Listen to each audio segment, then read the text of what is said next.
Good afternoon everyone and welcome to the National Repetitive Head Trauma Seminar hosted by Marsh and Macquarie University.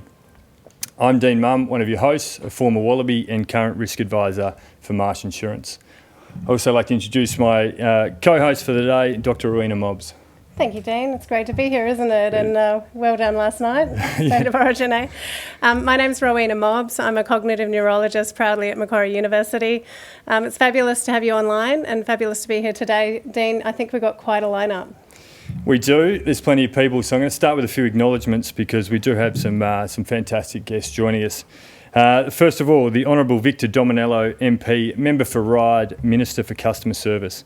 Professor Patrick McNeil, Deputy Vice-Chancellor, Faculty of Medicine, Health and Human Sciences here at Macquarie University.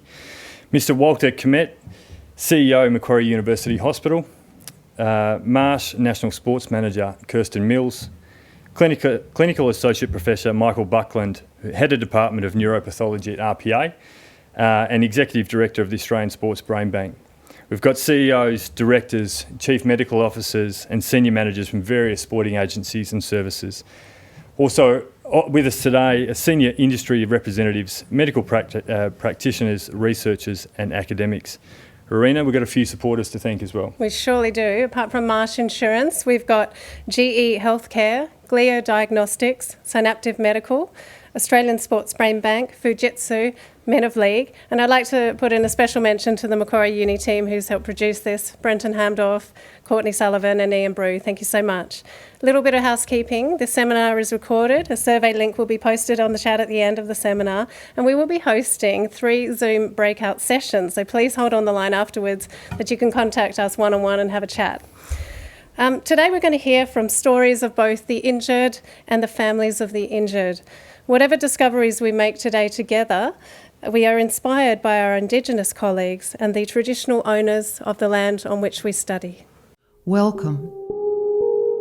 We acknowledge the traditional custodians of Macquarie University land, the Warramargal clan of the Darug Nation, whose cultures and customs have nurtured this land since the Dreamtime. We pay our respects to elders past, present and future. We welcome people of all nations and all faiths. Kwai Bidja, Jamna Payala Janawi. Come here, we speak together. We have 60,000 years of archaeological evidence of Aboriginal habitation at Lake Mungo and 20,000 years in Ryde. We have great antiquity. Today, hundreds of Aboriginal and Torres Strait Islander people graduate from Macquarie University. The Darug Nation had famous leaders such as Chief Yarramundi, Naraginji, Colby and Maria Locke. Many of the descendants of these Darug people live today amongst you. We celebrate with you our ongoing attachment and custodianship of this country. We celebrate the achievements of Macquarie University.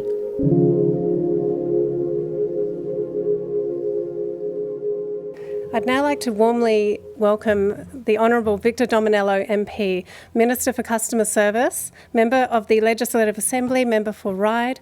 Victor is a Senior Minister in the New South Wales State Government and has held various portfolios over the last decade, including Aboriginal Affairs, Innovation and Finance.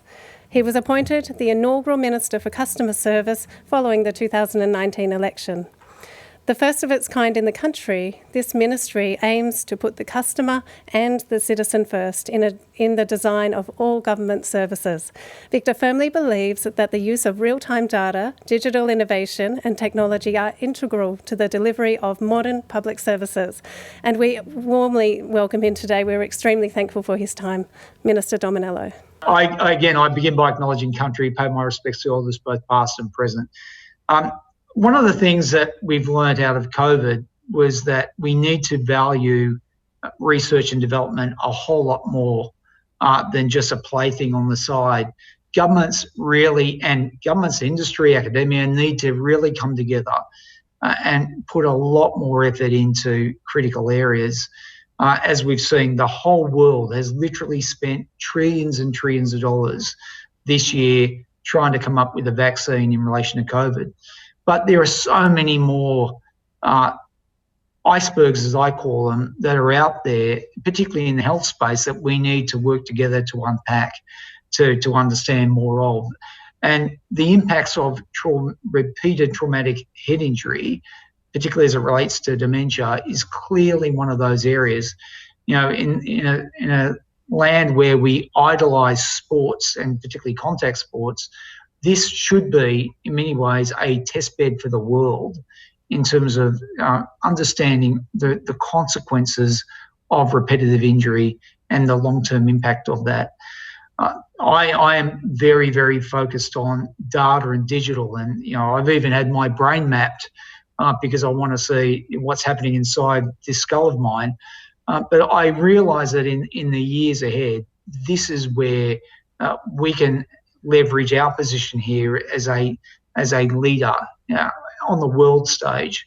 I'm about to give a Bradfield address tomorrow, painting out the future for New South Wales, and I talk significantly about the diagnostics and the new techniques that we're using, particularly around e-health. So I'm really hoping that out of today's event, we have a deeper appreciation for the work that needs to be done, particularly by the conveners of today, but more importantly, how we should take a lead role, how we should own the responsibility here in Australia as in many ways a contact sports capital, to really drive this reform and understanding.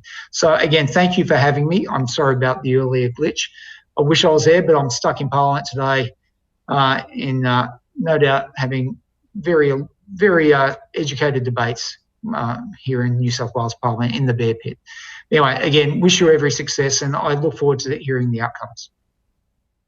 Thank you, Minister Dominello. I think all of us have had a Zoom mute issue in recent times, so you're certainly not alone there, and we appreciate your time. It's really fascinating to hear from your end and having your support in making New South Wales a leader in brain health and using technology and diagnostics to do that.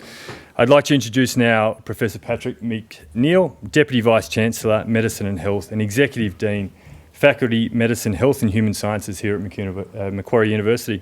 Professor McNeil. Thanks very much, Dean, and thanks to the Minister for his introduction and comments.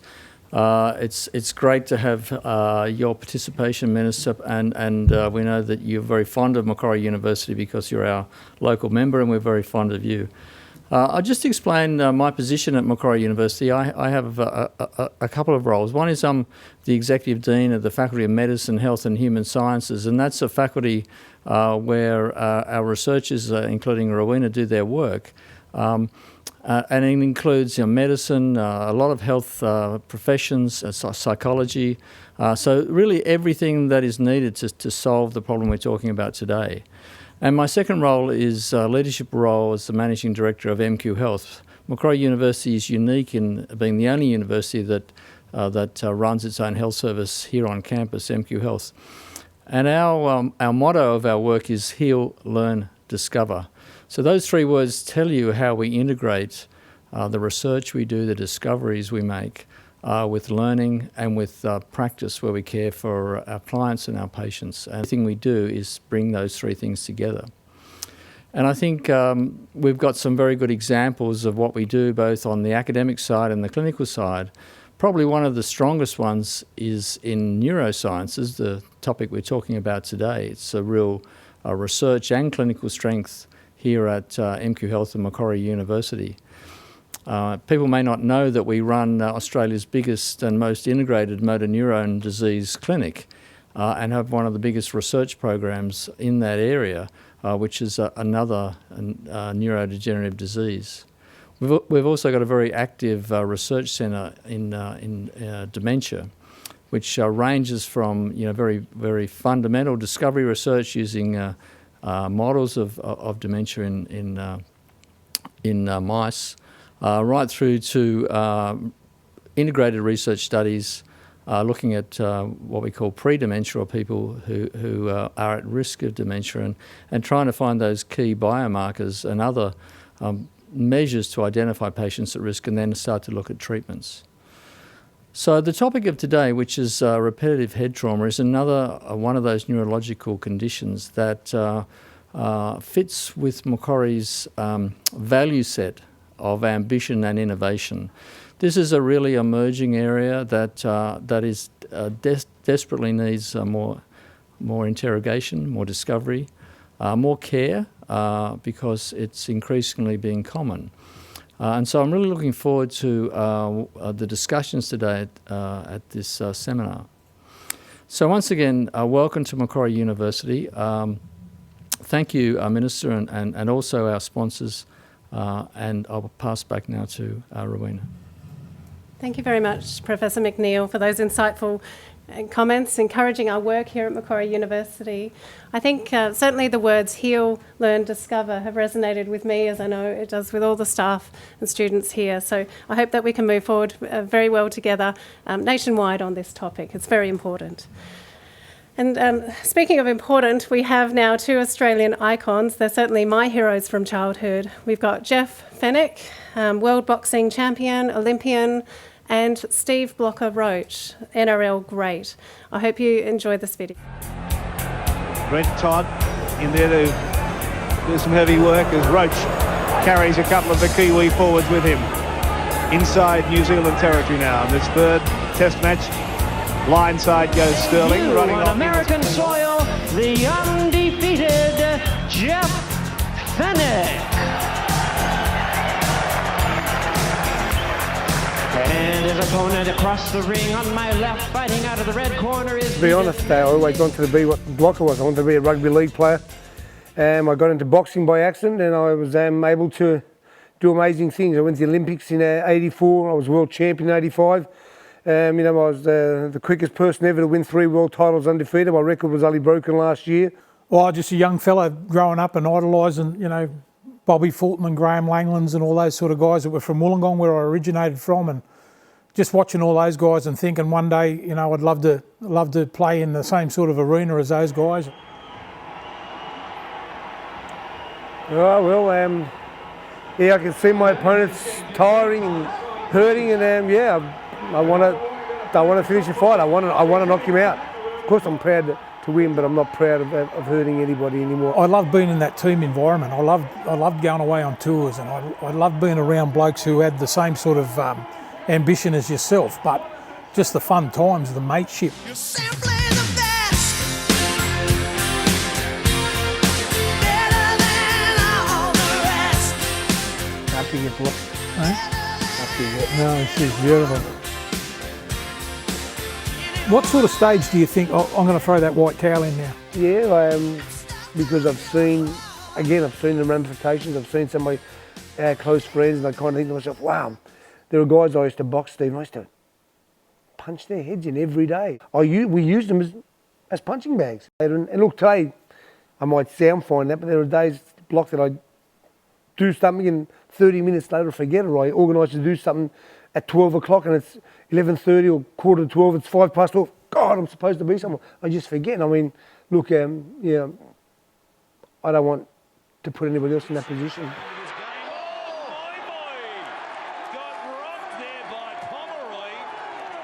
Stumbling out of the contact himself. And it's come away to Macquarie.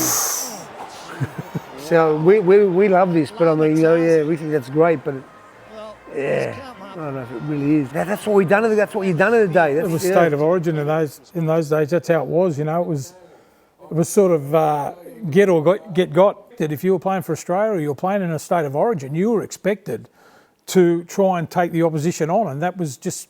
I don't know, that was just part of it. You're expected to inflict hurt. We're in the hurt game. Well, it's pretty hard to explain because you don't really remember. I got asked the question a lot of times, how many concussions did you have? But it's hard to remember. But then the question was put to me, how many times did you see, like the white dots in front of your head, in front of your eyes, Well, that would happen quite regularly, if not every week. So I don't know. The other thing for me too is denial. I was in denial for a long, long time, just forgetting things, and and my wife Kathy actually noticed it, but she never said anything to me because she wanted me to come to her and say, look, I'm having a few problems, whatever, memory and all that sort of stuff, and talking sentences and like forgetting words during what you're trying to talk. But the thing that really upsets me is, like I said, there are so many other people who just played second grade or third grade or reserve, and they need help as well. I don't want to see people suffer. I mean, you know, I've got a lot of mates who have had a lot of concussions and all that sort of stuff, and, you know, to see them with their families and to see them not even wanting to get out of bed to go and to do a job. I mean... I'll tell you why it's so important. Let me tell you why. Because it's quite simple that if something happened to Blocker Roach, or if something happened to Mario Fennick, or to Benny Elias, we're all aware, we're aware of it and we're alert to that. But when it happens to Joe Bloggs while he played second grade, nobody cares about it. Macquarie University cares about everybody, and that's the reason why I'm sitting here. You know, we talk about suicide and we talk about helping a mate and talking to people. There's more to it than that. With so few answers as this. We've just got to try to make it as good as we can and look after the fighters. When I think of this fight, I think of total neglect from Jeff Horn's trainer. I thought that you know, asking him questions and letting him, you know, cop what he was copying. I'd like to think that the way I'd like to correct this is I'd like to put his trainer in the ring and let somebody punch him in the head so many times and see what it's like. I thought the towel should have been thrown into the third round. 20 seconds left in this one anyway. We need funding, and we need the people who have made all the money out of you guys to give something back. The other thing we've got to do is try and work out how we can afford to help those other people that can't afford to help themselves. That's the thing. And that's the thing that upsets me the most, Rowena, is we can afford to help. The NRL make millions of dollars. They do a couple $1 billion deal with the TV. You mean to tell me they can't give some of that money to look after some of these people, to help Macquarie University? When I look at it, it's sad. We just need to have a better legislation. We need to have better people that allow these people to be trainers and referees and officials as well, because, mate, the referees in some of the fights over the last few months have been just as bad as the trainers because they've let them go on as well.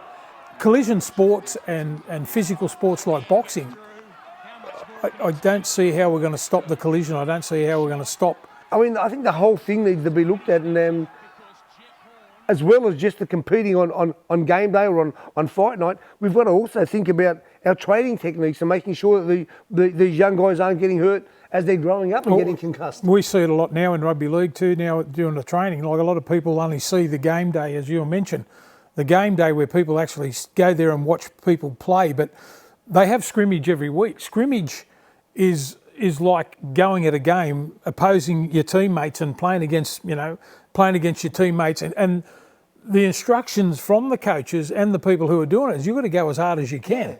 Until everybody's under the same banner and doing the same thing, we're always going to have people trying to take shortcuts, or people cheating, people getting away with things that because they want to win. I'd like to do it. I'd like to do it like if I was going to do it privately and just have no fanfare really about it, you know. Yeah, well, I've done it, but I haven't done it for fanfare. But I'm not sure they're going to find much in mine block. They probably won't look like mine anyway. I've always thought, you know.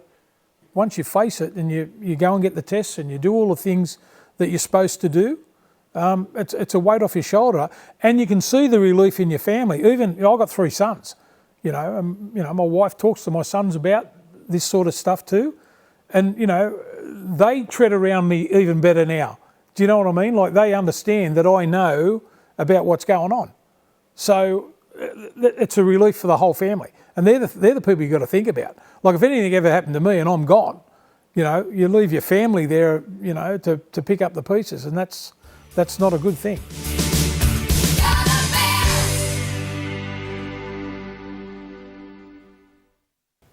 How good was that? I love hearing from 2 of Australia's greats, sporting greats, not only reflecting on their past and what they feel about that, but more importantly, the care they show for the current and next generation, and particularly for those outside the spotlight. I think all of us are involved from some sort of altruistic approach where we want to see everyone taken care of and at least aware of what the risks are. I'd like to now introduce Dr. Warren McDonald, Chief Medical Officer for Australian Rugby Australia, I should say.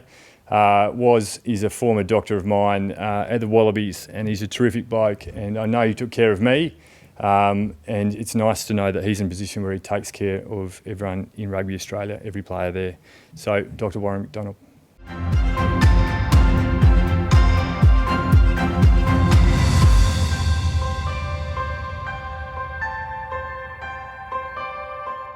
Good afternoon, my name is Dr. Warren McDonald. I'm the Chief Medical Officer of Rugby Australia. I've been asked to present today on the state of play in rugby, and by that I am presenting a very brief overview of the identification and on-field management processes for sports-related concussion in rugby.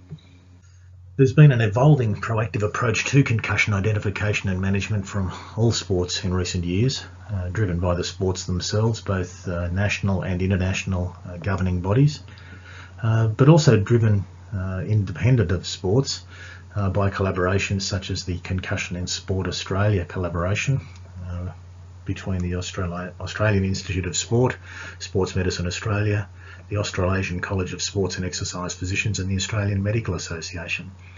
And this collaboration has produced a position statement and working documents which are updated regularly as the science evolves and freely available at the website listed. Within rugby, we have several examples of the evolution of processes around on-field identification and management, and I'm going to focus on two processes today. Firstly, the World Rugby Head Injury Assessment process and the Rugby Australia Blue Card process. World Rugby Head Injury Assessment process commenced in 2012, and the process has been constantly refined over the years since then based on a constantly building research database. I think it's important to note that this process has limited access, and it's only for high performance teams, as I've listed on this slide. But importantly, it's not used in the general community, and certainly not in club rugby, in junior rugby, or in schools rugby for anyone aged 18 or under. And the process at these levels of the game is what is known as recognise and remove. So the process is actually a three-stage process. Most people are aware of, or many people are aware of the first stage of the process, which is an off-field in-game assessment, which lasts for a mandatory 12 minutes and is a standardised process, so that the HIA used in the UK is the same as Australia, is the same as South Africa, is the same in Argentina. But there are two subsequent steps in the process.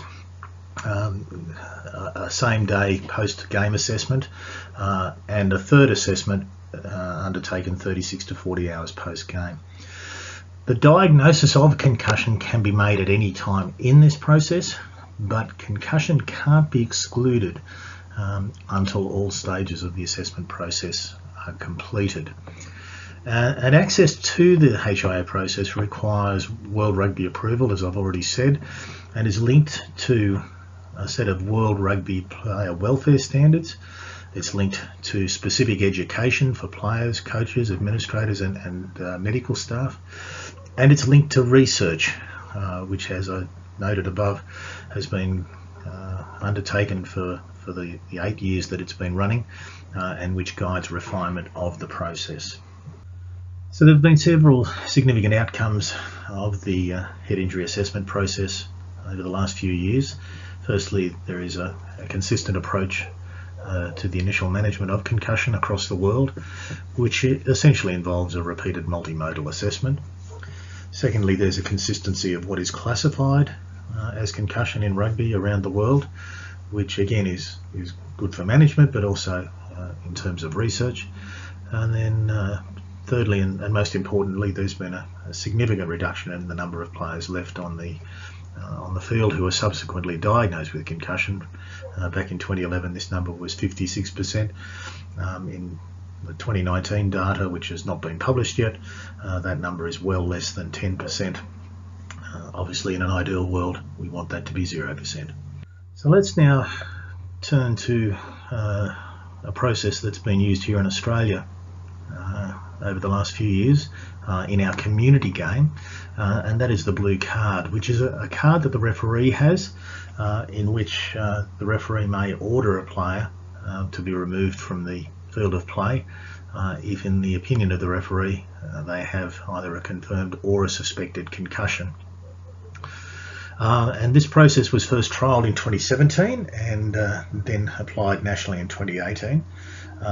It's a process that applies to all community rugby from under 13s and older, and is essentially a public acknowledgement of a head injury having occurred and being managed appropriately.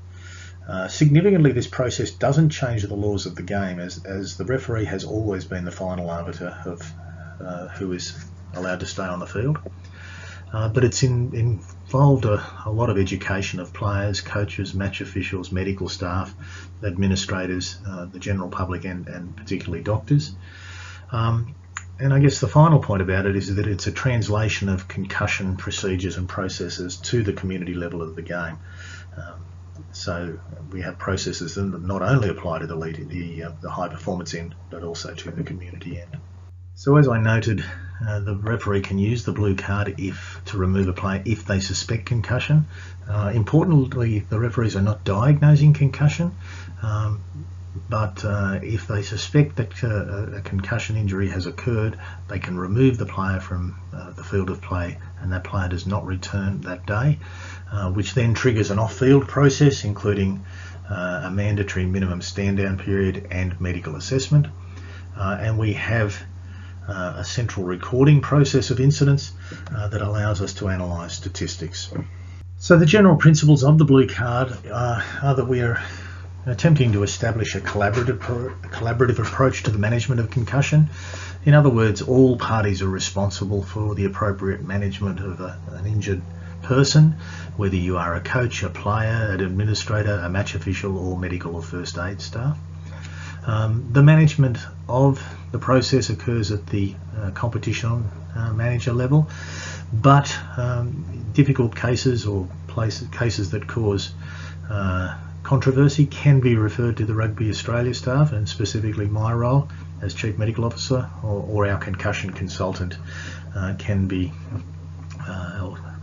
have their opinions sought in the case of difficult cases. And then finally, there have been a couple of paradigm changes that are at play. Firstly, diagnosed or confirmed concussion and suspected concussion are treated identically in this process, and so that any player presenting with signs or symptoms of concussion in the presence of a potential head injury are considered to be suffering from concussion unless an alternative diagnosis can be provided. As I noted at the start of this overview, this is a very brief summary of just a couple of things that have been done within the sport of rugby to improve the on-field identification and management of concussion over the last few years.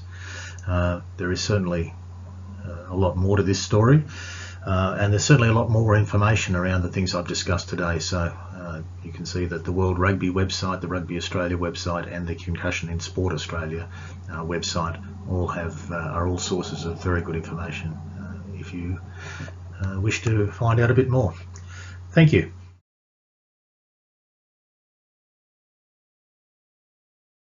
Thanks so much, Dr. Warren McDonald, for clearly a very detailed expert presentation on concussion. I know that you've been one of the strong leaders in this field of research and care for patients and players, so thank you very much for those insights. Now I'd like to propose a repetitive head trauma initiative.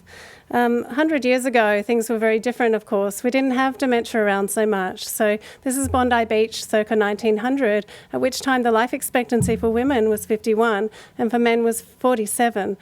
These children would have faced famine, war, infections. So life was very different, and around that time Alzheimer's was only just being reported in the literature. But now we have a high rate of Alzheimer's as we get older. So when you're in your 80s, you've got a 1 in 5 chance of having a degree of dementia, the most common type of which is Alzheimer's. So this is a condition of our times, and sadly my own mother, Carolyn, had Alzheimer's disease in her 70s, so I well understand the marathon of dementia. Where are we today as far as, our health is fantastic. You know, of course, we've got a much longer life expectancy and quality of life in many areas around the world. We're now seeing, very pleasingly, the equality of women in elite sport and also right through the grassroots through to grade levels. But we're also still seeing the ramifications of concussion in these contact and collision sports, and of course it's very topical, as it should be, I think, and we're all calling for change and also putting our minds together to see how we can do things a little better. Who's getting injured? Who are we talking about as far as repetitive head trauma and a risk for CTE? Well, CTE has been demonstrated in a 25-year-old rodeo rider and in these sports listed here. So there's an expanding literature on this. You'll note there the good work of Professor Michael Buckland, recently identifying CTE in our own sports and triggering this debate.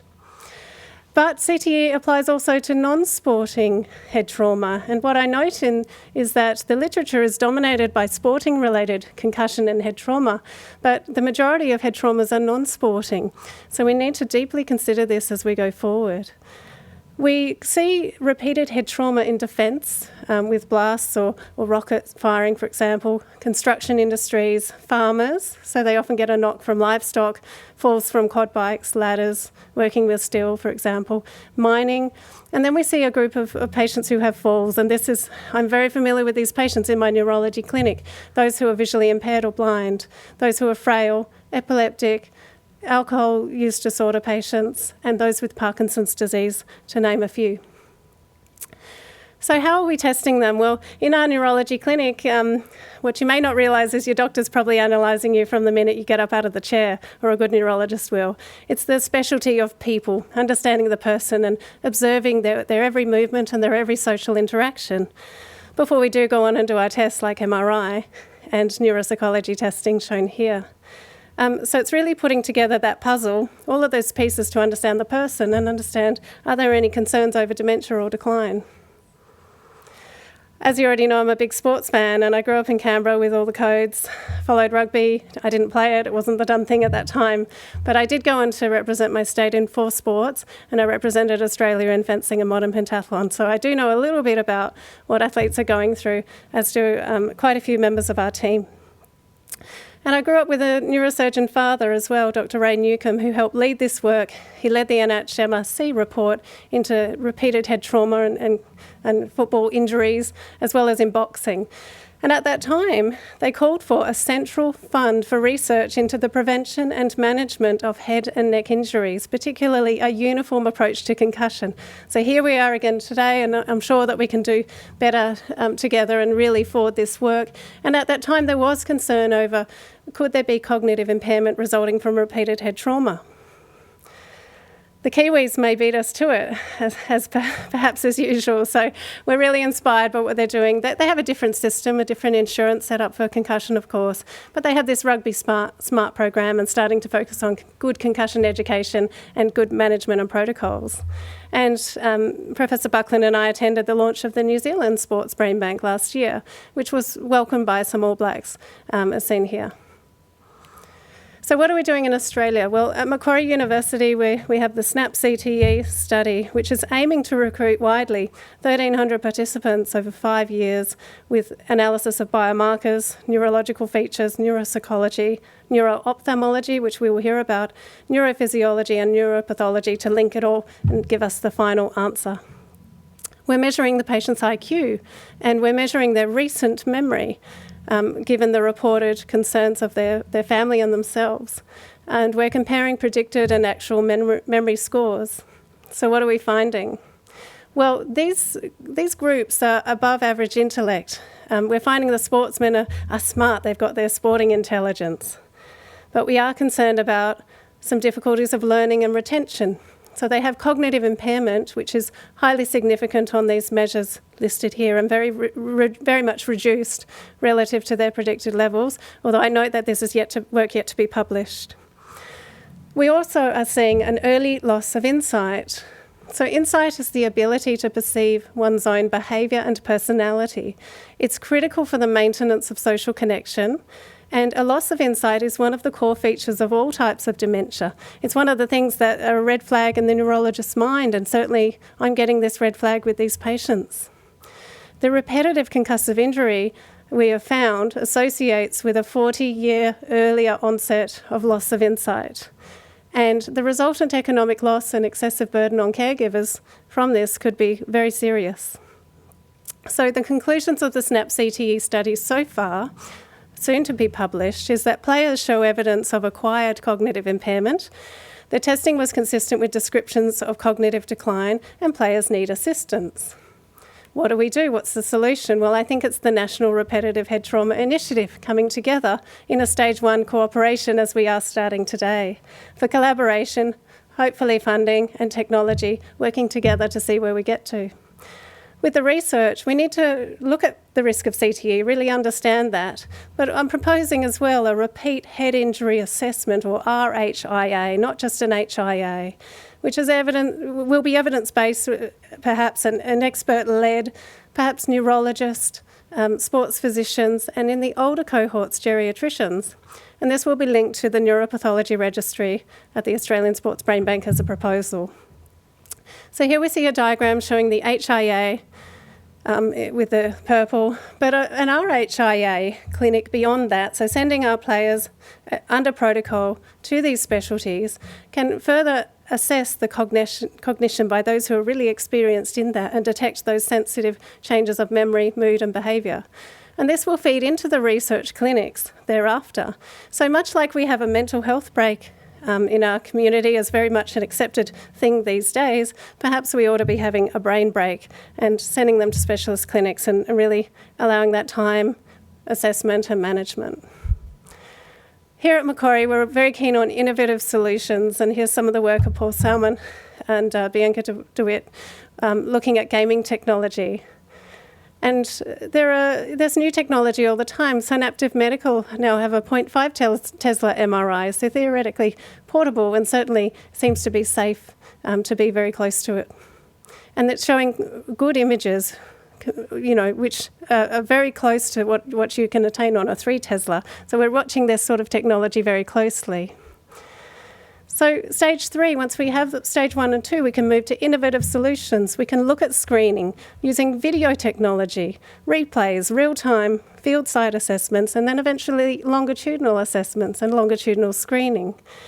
A coordinated national registry, as has been called for on many occasions, coordinating data out of the emergency department, general practice, the specialties, and working out the biomarkers, which will then lead us to the cure and prevention stages.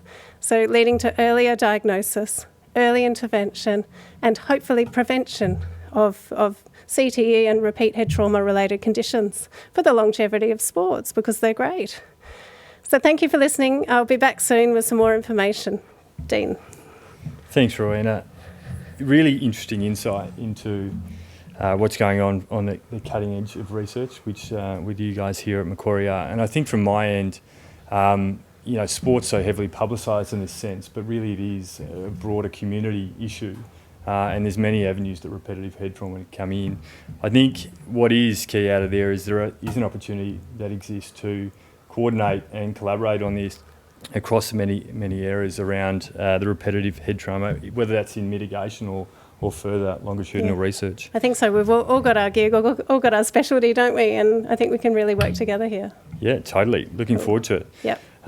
Okay, I'd like to introduce our next video now. I'm really starting to feel like the only person that's in this room that's not a doctor. So there's a whole bunch of specialists here, and it's going to be very insightful to see what is going on in the clinical research space.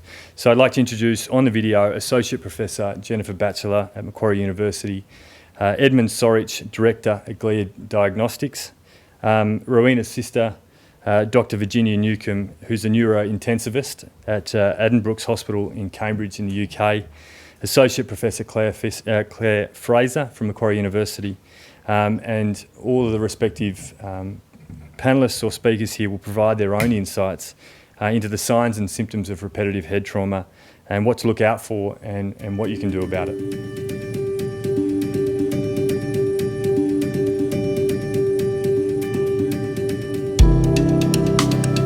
I've had a long-standing interest in traumatic brain injury and for many years have been working with individuals who have sustained a single traumatic brain injury.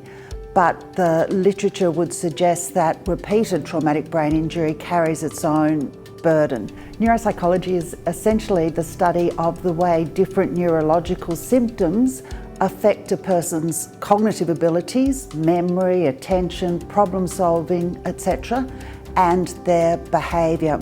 We're finding with the players that we've been seeing who have a history of repeated traumatic brain injury that they're demonstrating very specific difficulties on measures of memory, and in particular measures of the ability to encode information into memory. So that's a very specific aspect of memory and different from the memory deficits that you see in many other disorders, which are characterised by rapid forgetting rather than a specific difficulty of the ability to encode information. I think the future of research in individuals with repetitive traumatic brain injury is trying to identify the individuals who are likely to be experiencing cognitive difficulties and behavioural changes and trying to improve health outcome through early identification. Around 6 years ago, concussion came across my desk and I thought, like most people at the time, why is concussion a problem? People get knocked out in the football field all the time and they come straight back on. After some quick sort of research and a personal visit to Boston and speaking to Robert Cantu, I got quickly up to speed. Biomarkers are essentially what's happening at the coalface. If we can use the analogy of a canary in the cage, they're indicators of potentially what's happening and what's about to happen. Our markers, which are called microRNAs, actually, there's three things we found. Firstly, the microRNAs clearly discern mild TBI versus normal presentations. They also quantify injury, so it actually stratifies mild through to severe. And probably most excitingly, they provide a return to activity tool whereby we can determine if someone is actually safe to go back to do what they normally do. Prevention is better than cure. There's again mounting evidence that undiagnosed or untreated mild TBI does lead to CTE. So the quest is really now to validate biomarkers for both mild TBI and for CTE.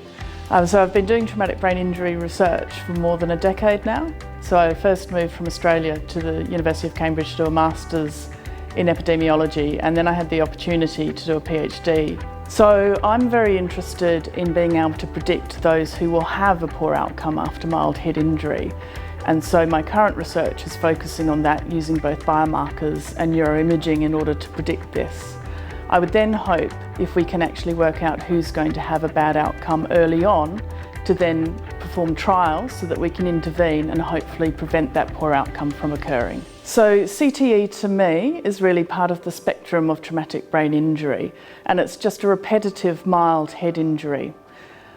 So I think it's a really important area that we need to look at, but we should broaden it from just the sporting field and look at it as the whole spectrum of head injury. There are two key facts that we really need to take into consideration.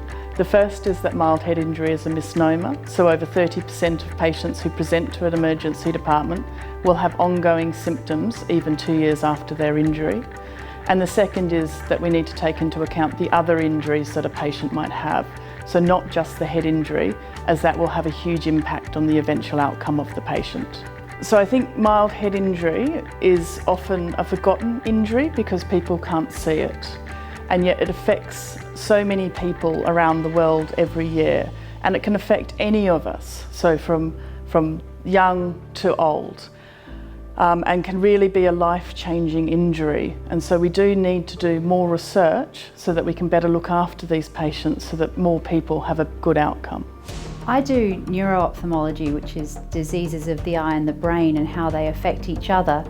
And in my clinic, I was seeing a lot of patients who'd suffered from concussion, either acutely or in the past, who are having visual-related difficulties. Interestingly, about a third of the neurological pathways in the brain are related to vision, whether that's either processing what you're seeing or then actually controlling the eye movements. And what we started off by doing was looking at the measurements of what we call the retinal nerve fibre layer in the eye.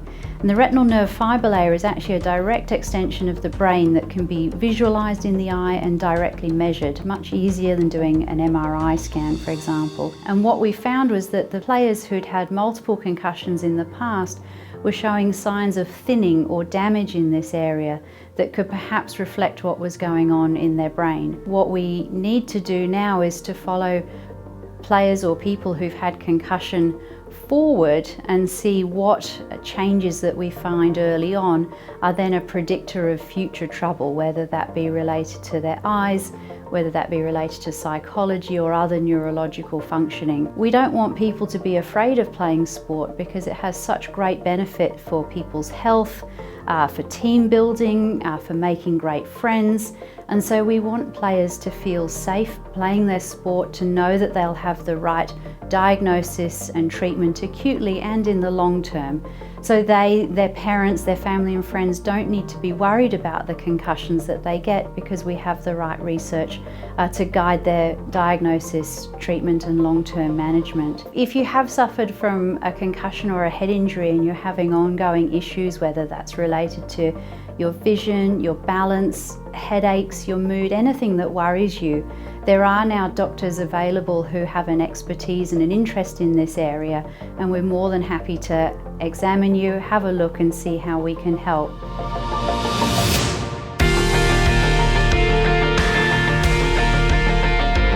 I'm sure you'll agree that was absolutely fascinating to hear from those researchers, and I can't wait to see where this work goes in the next few years. I'd now like to welcome my good colleague, Associate Professor Michael Buckland.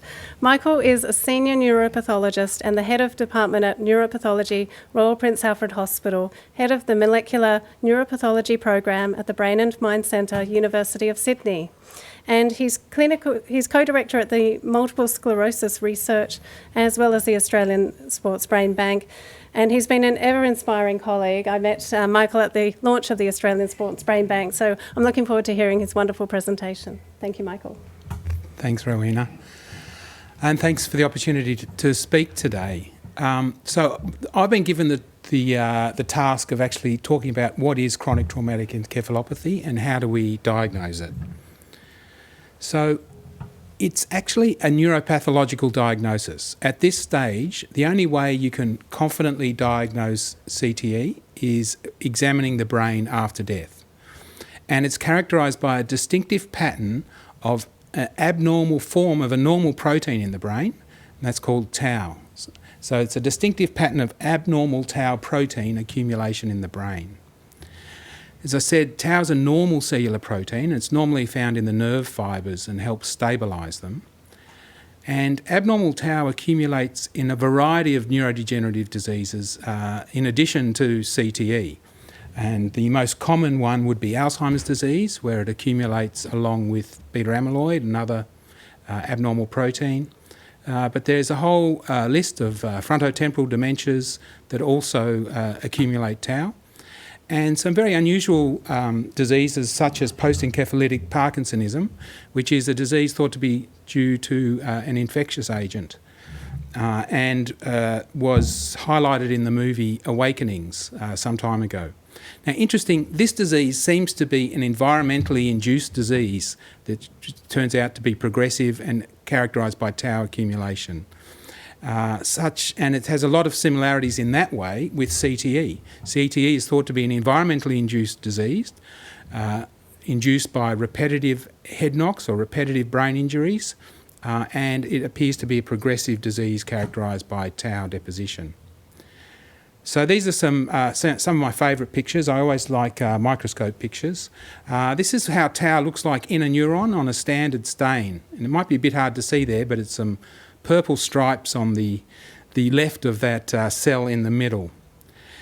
Now, there's a wide variety of techniques we can use to highlight tau, and this is one of the most well-used and well-known techniques. It's a silver stain, and tau is now being stained black by that silver stain in the panel in the middle. These days, a lot of modern laboratories, including our laboratory, use a tau antibody to stain the tau in the tissue. And that results in a brown stain, you can see on the right-hand side of the screen there. That's staining tau in neurons, as well as in the background in the nerve fibres. CTE has gone through a few different names. Most people would agree that it was the first person that probably described it as punch drunk in 1928. And that was by a medical examiner, Dr. Harrison Martland in the US. He described a syndrome of cognitive problems, movement problems and mood problems in X boxes and named it punch drunk. It's gone through a variety of name changes over the years, but these days we know it as chronic traumatic encephalopathy or CTE. Now, prior to 2005, when CTE was described by Bennett Omalu in an ex-player of American football, there'd only been 42 cases of CTE reported in the medical literature. So while it was well acknowledged that it existed, it was very, very poorly studied disease. Subsequent to that, to 2005, there has been an explosion in research and understanding of some of the pathophysiology of CTE. It's really been synthesised by two publications out of the Boston University group in the USA. In this paper in Brain in 2013, as well as this paper in 2015-2016. And in these two papers, the pathological criteria for diagnosis of CTE at autopsy was laid out and then tested in a consensus meeting. And that's the criteria that we certainly use at the Australian Sports Brain Bank, as do many other groups across the world. And this is what it looks like in a slice of brain. And if you just look at that middle panel B, you can see what we're looking at is the brown stain. And the brown stain is accumulating in parts of that brain slice. It's really at the depths of the valleys of the brain. So we all know the brain has got a lumpy, bumpy surface, and the valleys or the sulci of the brain tend to be the place where the tau accumulates, and that's a very distinctive pattern for CTE. And higher power microscope images show the tau seems to accumulate around small blood vessels at the depths of those valleys. And it seems that vascular injury may be an important part of the etiology of CTE. This is one of our cases from the Sports Brain Bank, and I do apologise, there's actually one of my hairs on this slide, but it's a good scale bar. And you'll see here, you can see the lumpy, bumpy outline of the brain, and you can see that brown stain really accumulating at the depths of the valleys or the depths of the sulci. And just for comparison, this is another donation to the Sports Brain Bank, but this person had Alzheimer's disease, and this is their tau stain. While there's a lot of tau there, you can see there's no accentuation at the depths of those valleys. It's a relatively uniform distribution of tau in the valleys and the crests as well. And at high power, this is another case from the Sports Brain Bank, and you can see on the top right, I've put some dots in to delineate the base or the depth of the valley, the sulci, and underneath that we have this irregular accumulation of tau in nerve cells and supporting cells and in nerve processes around blood vessels. So a very, very typical pattern of CTE. So what has been described in America, we are certainly seeing here identical pathology here in Australia and in Australian contact sports. Advanced CTE, there is more tau, but I wanted to just juxtapose two pictures here. On the left is severe CTE as it spreads over the surface of the brain, and it's got a very distinct pattern compared to Alzheimer's disease there on the right. So at the Sports Brain Bank, we've been operating for 2.5 or close to 3 years now.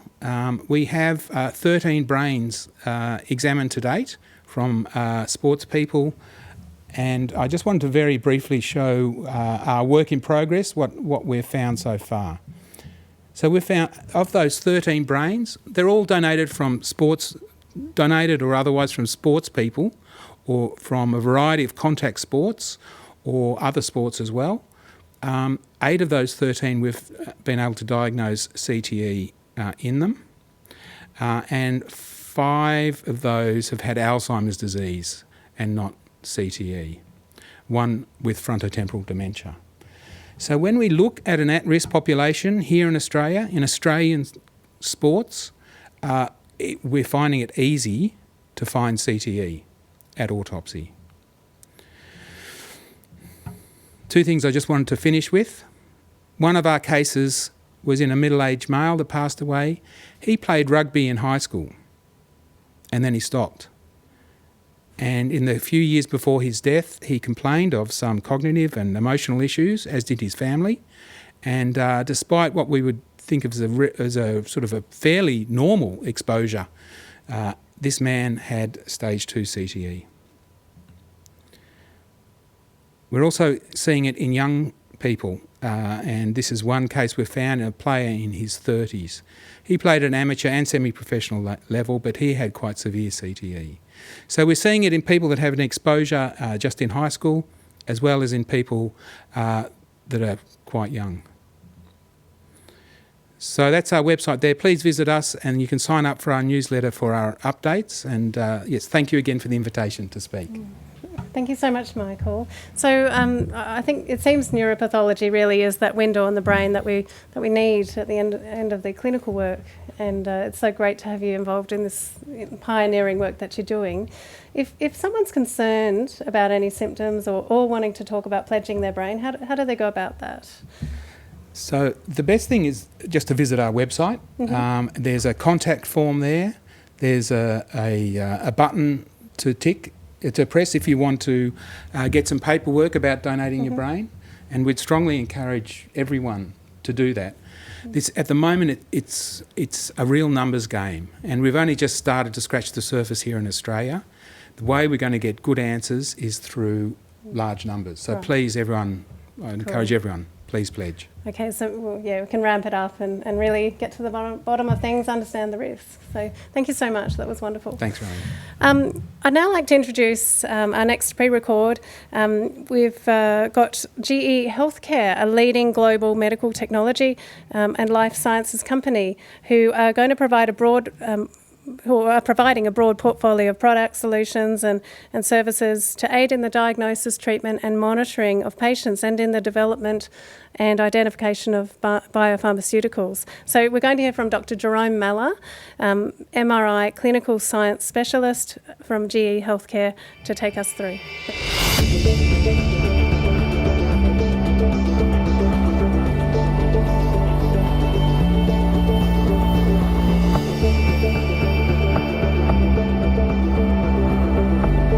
My name's Jerome Malla. I'm a neuroscientist and MRI clinical science specialist for General Electric Healthcare. So for about the last 15 years, I've been focusing on advanced MRI, specifically diffusion imaging in the context of concussion, or what some people call mild traumatic brain injury.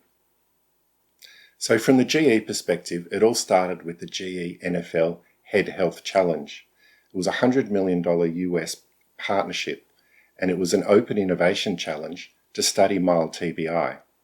The challenge 1 was methods for diagnosis. Challenge 2 was the mechanics of injury. Many submissions and hundreds of subjects were scanned, mostly sports people, football players, and healthy control subjects. A major outcome was the development of new MRI technology with a focus of detection on mild TBI, and this led to the GE Signa 3 Tesla Premier. So the developments are focused towards a study of concussion. It has to have a higher gradient amplitude, as this equates to a higher resolution whilst maintaining signal-to-noise ratio. It also has to have a wide bore opening, as the person has to be comfortable without the feeling of being confined. The hardware was completely redesigned to provide this higher gradient strength while also reducing its heating. By using this new hollow, water-cooled gradient design, the MR scanner is far more efficient and can maintain homogeneity for longer exams. This new technology is particularly important for the study of concussion, where damage is likely to be neuronal microstructure. That is, the new technology can provide images of very high resolution, and it can do it fast. Typically, brain MR scans of people suspected with concussion do not show anything clinically significant, and that's because the damage, if present, is likely to be smaller than what we can see on the scan. So by imaging smaller voxels, that is, higher spatial resolution, we can see the brain in more detail. You can use hypersense, compressed sensing, higher resolution in a shorter amount of time. Here's an example of using hypersense on a 3D time-of-flight, which we call a TOF. This is using our newly developed 48-channel dedicated brain coil. If there are very subtle regions of microscopic damage, then these will be detected using this combination of advanced hardware and software. These data were acquired using the whole brain 48-channel air coil in a Sigma Premier. DTI is a technique widely used to investigate whether there is any damage to microstructure after concussion. Here's another example. Note the very high level of detail and contrast, with the white matter going right up to the grey matter gyral crowns, as we can see in this image here. We can measure parameters such as flow, vessel diameters, pressure gradients, speed, and essentially this can be achieved in a single scan. So if there are cardiac implications as a result of concussion, then they are likely to be detected using this technology. Here are some visual examples of 4D flow. We also have a compact 3 Tesla MRI scanner. Head only, extremely high slew rate, which means faster scans with less noise. Only 12 litres of helium, so no quench pipe is required. The gradients are 80 amplitude and a huge 700 slew rate. It's very light as well, and it's easy to sight. This is a very high resolution DTI, 273 directions at 3 different B values. This is a very high resolution scan. So if there is microstructural damage to white matter fibres, which are often stretched and therefore damaged as a result of concussion, then this is likely to be detected using this technology. This really is a breakthrough in image quality. Using deep learning, the technology recognises true signal from a noisy signal and uses only the true signals for image reconstruction. This new technology is particularly important for the study of concussion, where damage is likely to be neuronal microstructure. That is, the new technology can provide images of very high resolution, and it can do it fast.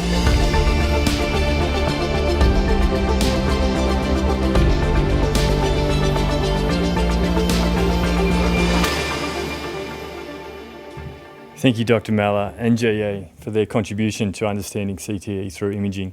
There's some fascinating stuff there, and I think Rowena and her colleagues probably have a fair bit of learning to do on how to use that effectively in the diagnosis. In our next clip, I'd like to introduce a panel of elite sportsmen who over their careers experienced a number of head blows and are now seeing clear signs that indicate the long-term effects of repetitive head trauma. What are the challenges that loved ones face as well? We'll investigate this because we have a family member who's going to be explaining some of the issues that they're experiencing, and also we'll touch on some of the fears that parents might have in relation to repetitive head trauma in sport. So I'd like to introduce Dexter Dunworth, a retired professional boxer, and was the world record holder for being the oldest professional boxer in his time. Michael Lippman, who a former Australian rugby union player who played here in Australia but also played a number of tests for England in the UK. I'd like to introduce also his wife, Frances Lippman, to talk about some of the experiences from a family point of view. The panel discussion will be hosted by Peter Fitzsimons, who we all know as a long-time journalist and former Wallaby.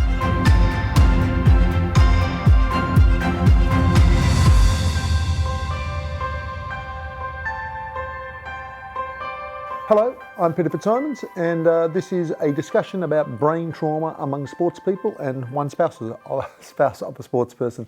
We're here at Macquarie University, where they've got a fascinating program looking at brain trauma, the effect that it has on sports people, how to deal with it, how to diagnose it, how to deal with it, what to do in the future, how Australian sport should sort itself out to minimise the impact of brain trauma. Brain trauma is not simply for people that have played for Australia or boxed professionally or whatever. It's for people playing subbies rugby, people playing doing amateur boxing. Is that it's not simply the knockouts that count. It's actually more troubling. Is I think they call it subconcussive impacts. How often you are getting that constant bang, bang, bang in terms of training and playing. But go on, just for pure knockouts, how many times were you knocked out? Okay, knocked out none. Seriously concussed 6 times. Right. When you're going on about the subconcussions and getting hit, I would spar every Friday morning for at least 15, 16 rounds where you are getting, no matter how good you are getting hit a lot. And then that would intensify before having a fight. And then, so in that area of that subconcussion, continuous hitting in the head, you'll probably get hit in the head maybe, I don't know, over the course of 2-3 weeks before a fight, maybe a few hundred times, which is pretty intense. Yeah.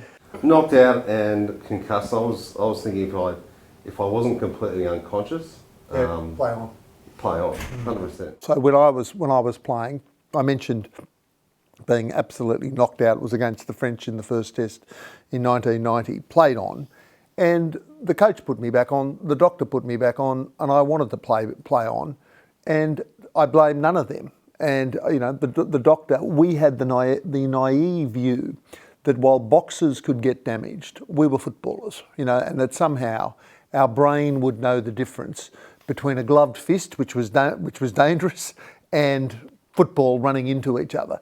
Whereas in rugby league, they talk about that a tackle in a rugby league, one man running flat out at another man hit, I'm told, is the equivalent of being in a small car running into a brick wall at 30 kilometres an hour with your seatbelt on. I know just from talking with friends and things like that in comparison to my schoolmates and friends that I have that have known me since we were at school together, that my memory is poorer than what it possibly should be. Right. And that concerns me. Michael can still get quite moody and just sometimes you're walking on eggshells because you're just like, oh. Francis, among wives and partners, how are you going? Yeah, well, we're just so lucky that Dr. Rowena has started a circle for partners and family members, and we had, we had a meeting, a get together a couple of weeks ago, and there were tears. There was a partner there that's had to leave, an ex-partner, because she had to separate from her husband. And but it was also really encouraging just to have a chat and to realise that you're not alone and there are other people going through the same things.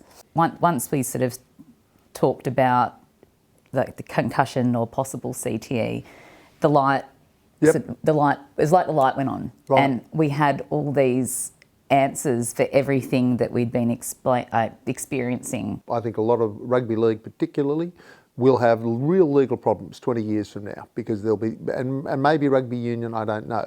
I personally would have no legal case against the ARU because I was in the hands of doctors and coaches who did their best just as it wasn't known. The danger now, the legal danger for these federations and sports, is when they know and they still put them out there. Michael's had quite a few cognitive tests, and he had a score of 77 out of 100 for this. And I looked up what that meant. I thought, oh, that sounds awesome. And I looked it up, and it was actually really concerning because it's at the stage of mild dementia. And I'm like, wow, this is what we're dealing with. And, Michael's only 40 years old. So I think it'd be really important, just as most schools now keep gym records and things like that. I think all this sort of stuff needs to be documented at school when they're doing it, or junior level, whatever club, whatever. There needs to be a documentation of all kids on their medical side, so that if they come off with an injury, what was it? It's on a record. Then 30 years down the track, if it's like us, we're playing at Joey's and all of a sudden, you're in the Waratahs or whatever and you get injured or something, bang, they can put in. They said, oh yeah, he's had head knocks every 4 years, and then this one. So there's a pattern Dexter, that that's an paints a outstanding idea, and I can't wait to write it in a column under my name. Well, there you go. Thank you all for tuning in. I hope this has been useful. I don't know. I'm impressed. Everybody's frankness, and I go away knowing more about it than I did when we started. So thank you for tuning in. Thank you again to all of our guests. Peter Fitzsimons, signing off.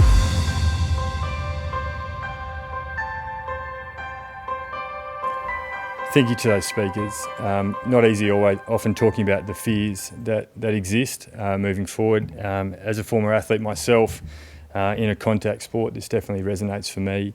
I also wanted to thank Francis in particular for addressing some of the fears of families and as they learn of CTE and other elements, and just acknowledge that the Circle CTE program that's available here at Macquarie University, which will allow people and family members to come and speak about some of the fears that they have.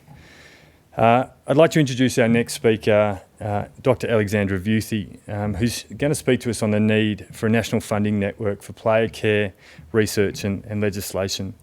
Alexandra is going to be a pre-record because she's joining us from Lausanne in Switzerland, where she's an attorney at Libra Law. She graduated in Switzerland at a Masters in Sports Law and Judicial Professions from the University of Neuchâtel. I probably said that wrong, in Switzerland, so apologies, in 2007, and she passed the bar there in 2009. In addition to this, her international experience includes the completion of an LLM in sports law and common law and a PhD on the regulation of concussion in sport at the University of Melbourne. Welcome, Alexandra.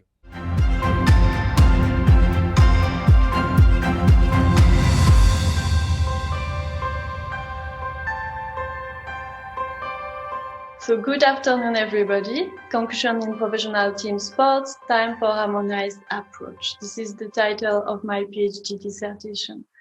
My research is based on case studies. It proposed a harmonized solution to better regulate concussion across countries and sports. So let's start with a geographical overview of the concussion controversy in professional team sports, class action and CT cases. There were numerous sports governing bodies sued in the US and Canada during the past few years, including the National Football League, the National Hockey League, FIFA, USA Water Polo, and the Canadian Football League. Australian leagues are not spared either. There were several class actions announced in Australia, notably against the Australian Football League and the National Rugby League. And there are several individual lawsuits pending against clubs in Australia. With regard to CT cases, multiple CT cases have now been diagnosed in team sports, including American football, Canadian football, Australian rules football, football, ice hockey, baseball, rugby union, and rugby league. This is my research question. How can we reduce or prevent the public health risk of the occurrence of concussion, including its long-term health effects to athletes? And how can we reduce or prevent the consequent legal risk that belong to sport governing bodies? The originality and significance of my research. So far, people had only examined the concussion issue within one sport, within one country. I come up with a harmonized solution. This is the first time things have been put together and analyzed in a critical way. And my research is of great significance in terms of social, economic, and public health viewpoints, and not only for professional sports and professional team sports, but also for grassroots sports. And the scope of my research, so I focus on professional team sports. This excludes elite sports, grassroots sports, individual sports, but my proposal will be useful and will indirectly impact these fields. Structure, content, and methodology of my research. So in chapter 1, I have an introduction. Chapter 2, a medical overview. So I did interdisciplinary research. Chapter 3, national case studies. So my national case studies focus on the most relevant and affected countries in sports. So I focused on countries in sport which have a history of or potential for CTE and litigation. This includes, of course, Australia. In chapter 4, I identified general trends. Chapter 5, I propose harmonized reform. So I didn't want to start from scratch. That's why I used the anti-doping system as a guiding thread. Chapter 6, a conclusion. And the methodology, I used mixed method, doctrinal, and comparative raw methods.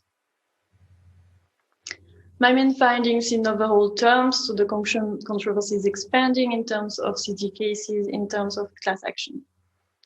While sports governing bodies and to a lesser extent governments have recently made notable regulatory efforts, opportunities for further improvement exist. So right now governments are poorly involved and their action mainly focuses on grassroots sports and youth sports. So I really would like governments to step in because it's a public health issue. Current efforts are taking place within a framework that is too opaque, conflictive, defensive, and self-centered. And finally, harmonized reforms are urgently necessary given the ongoing nature of the concussion controversy across countries in sport and the need for sport to operate internationally.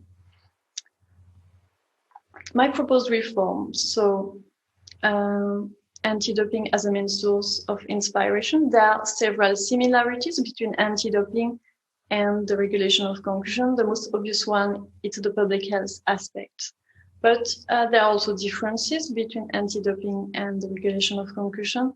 For instance, anti-doping, it's about punishing. It has a disciplinary nature, whereas the regulation of concussion, it's more about prevention and compensation. So I had to be careful when I made comparison. And also I use match fixing and spectator violence as a subsidiary source of inspiration. So the main feature of anti-doping, as you probably know, there is a World Anti-Doping Agency, a World Anti-Doping Code, the WADA code, UNESCO Convention, which is binding for governments, and the Court of Arbitration for Sport.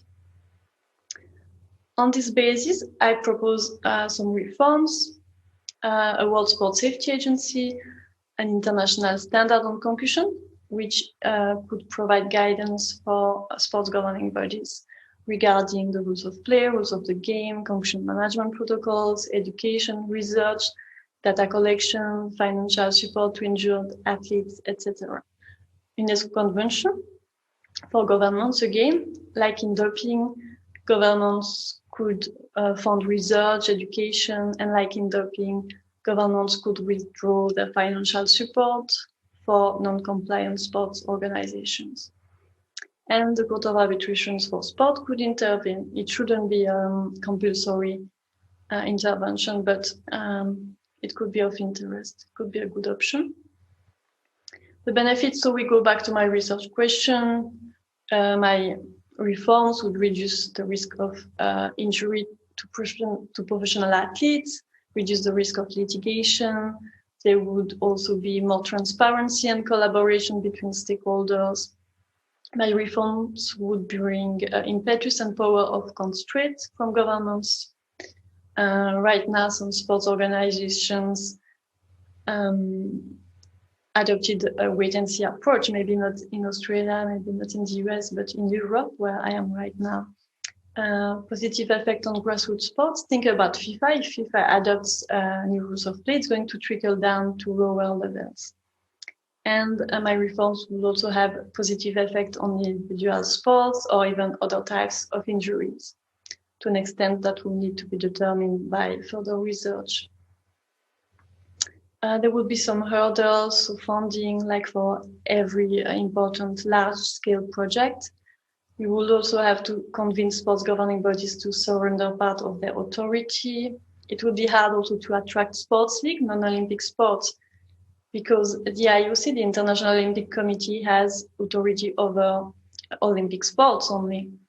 And for Olympic sports, the IOC could say, okay, if you don't follow these rules, you won't take part in the Olympic Games. But it wouldn't be possible for leagues, sports leagues. And finally, the challenge of sustaining a strong effect. Of course, we don't want window dressing, so we need efficient measures. So my presentation was very short. For further information, so you can have a look at my PhD dissertation, which is now available as a book. There is also a summary of my main findings and proposals available on Medium. It's a very short article, 5-minute read. More detailed presentation is available. I did a presentation for Mercer Marsh benefits last July, so it's 45 minutes. It's more detailed, and my contact details. I would be happy to answer any of your questions. Thank you very much for your attention. Thank you very much, Alexandra, for that very detailed, knowledgeable presentation. I think sometimes the best way to get things done is to bring people who are a whole lot smarter than you together, and I really thank her for her different perspective in this discussion. This is one of my lovely patients, Dale Spriggs, who I was really surprised to see walk in through the door of my clinic, because I'd known Dale when I was 14. He used to ride horses for my mother, and he was a top jockey. You know, he won many races and a real champion, and a champion person, as well as his wife Danny, who's shown here. And he really taught me a whole lot more than I knew about the jockeys already. He taught me that they were getting repeated head knocks from the horse's head, that can be around 50 kilograms into them. They were getting knocks in the barriers as well to their head, apart from the falls and apart from just handling these great big animals as well that get knocks here or there. So lots of repetitive head trauma. And the thing about jockeys is they're very, very tough. They're often distracted by other injuries such as fractures of the arms or legs or other things. And so looking at head trauma, I think, is really important in this group and encouraging them to come forth for care.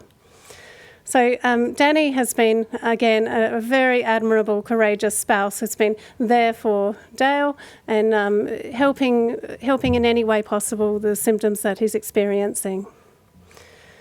So the National Repetitive Head Trauma Initiative, how do we go forward from here? How do we kick some goals? Well, I think this is all about engagement, and I'm just so thrilled that we are here engaging together. I think this discussion is really going to change from here. There are multiple stakeholders, of course, government and sporting associations, non-sporting associations, of course, domestic violence, for example. We've got the insurers, thanks to Dean and others. We've got reinsurers involved, the medical community, as well as commercial, and any philanthropy out there. You know, I think this is such a common, pervasive issue of concussion. Now we need to look at that and also what it means for repetitive head trauma and CTE. So I encourage your involvement, and please contact us if you're keen. The major goals will be in early next year launching a public seminar, similar forum but public, so that we can maybe share some initiatives and ideas with the general public going forward. And in 2022, I foresee that the National Repetitive Head Trauma Initiative will be well and truly up and running. I hope it is, and that we're well and truly into the work of the SNAP CTE study. And I hope there are many other similar projects nationwide to really get to the bottom of this. And beyond that, who knows, maybe there ought to be centres for national repetitive head trauma. So there are lots of ideas that we can pursue, but let's pursue them together. I really want to thank our team here at Macquarie and also my good colleagues in research, my collaboration with colleagues at University of Sydney, Royal Prince Alfred Hospital, La Trobe University and many others. There are too many to mention, but thank you. We can't do this alone. And I really hope for the future generations that we go forward together. So thank you for listening. Please stay on the line. Dean, we've got some really cool breakout sessions, don't we? We do, yeah, we do, coming up for you guys. But firstly, I'd like to just thank all of our speakers. I won't run through them because there's plenty of them, but thank you for your time today, and I hope everyone out there enjoyed it. And for people online, apologies for any earlier things. We blame YouTube entirely and therefore Google. These things happen, don't they? But it's recorded, so you can share it with others and go back and look at these really fascinating videos. So we've got the breakout sessions. We've got the research group hosted by Michael Buckley, and I'll be there. We've got Jenny Batchelor. We've got imaging with Jerome Malla from GE. We've got my sister Virginia. We've got others as well, Synaptive Medical. And we've got insurance. We've got Marsh, and I think we've got Hannah Varee. So stay on the line. Come contact us directly or down the track. We'll be putting out some emails and further contacts. Last thing for me, just to thank our supporters for today who made this possible. So GE Healthcare, Glea Diagnostics, Synaptive Medical, the Australian Sports Brain Bank, Fujitsu, and Men of League, and of course Macquarie University and all their staff that are facilitating this discussion and raising some further awareness on what we can do that and how we can collaborate and move forward. Fantastic. Thanks, guys. Thank you very much.